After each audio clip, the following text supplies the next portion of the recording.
wait lang, huwag ka munang mag-scroll. So magbibigay muna tayo ng word of the day. At syempre, bago natin simulan yung ating word of the day, congratulations po muna lahat po sa lahat po ng ating mga registered criminologists na nag-taking na po kahapon. No? Officially na po kayo na welcome po sa Club of Criminologists. At syempre sa lahat po ng ating mga followers no, na patuloy na sumusuporta sa atin, balang araw kayo din naman, kayo yung susunod. At syempre, ang pag-usapan natin itong tinatawag nating strain theory at yung tinatawag nating anomy theory. No?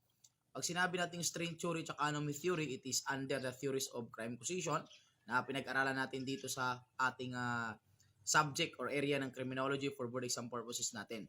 Pag sinabi nating strain theory, ang sabi dito ni Robert King Merton, ito ay founded by Robert King Merton, ang sabi niya, ang isang tao is at the first place is law-abiding naman.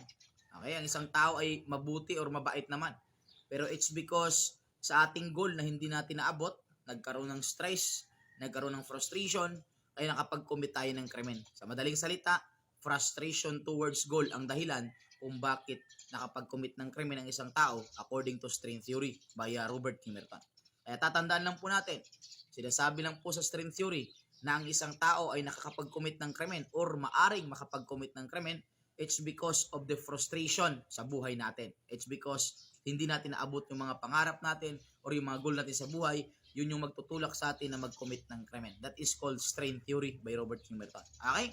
And syempre, sa anomy theory naman po, tandaan lang po natin, ito naman yung pagkakataon na kung saan sinabi naman po ni Emile Durkheim. Okay? Si Emile Durkheim is the founder of the anomy theory as well as he is the father of modern sociology.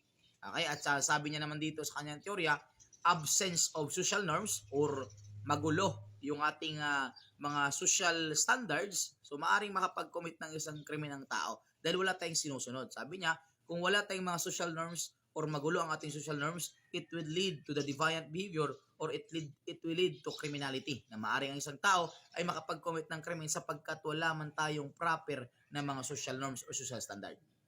Alam mo, tandaan natin, pag strain theory, that is considered tinatawag nating frustration towards goal na kung saan dahilan para makapag-commit ng krimen ng isang tao. Pag anomy theory naman po, absence of social norms, it may leads to criminality. So paano? Yan lang muna sa ngayon at syempre ito man yung lingkod, your Mr. of the Day, Emmanuel Damasur Shuma, Bilis Sibra Carlos at CBRC National Journal and RG Commerce.